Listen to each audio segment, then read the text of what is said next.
আজকে গন্তব্য হলো মনসুরা কার্পেট সেন্টার। তো আজকে আমার ছুটি বিদায়, আজকে ওইখানে যাব, ঘোরার জন্য যাব আজকে ওইখানে। তো আজকে বাইরে প্রচণ্ড গরম। হয়তো বা আজকে আমার যে চারপাশে যে আপনার রোদের যে তাপমাত্রাগুলো হয়তো বা আমার আজকে ক্যামেরার মাধ্যমে হয়তো বা দেখা যাচ্ছে। আজকে 45 ডিগ্রি হয়তো বা 47 ডিগ্রি সেলসিয়াস তাপমাত্রা, আজকে প্রচণ্ড গরম।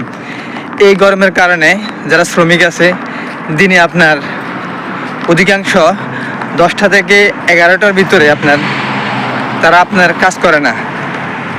এদেশের একটা নিয়ম। তো আজকে আমি বাইরে এসে আমার গন্তব্য স্থলে পৌঁছানোর জন্য মনসুরা কার্পেট সেন্টার। তো আজকে ওইখানে যাব।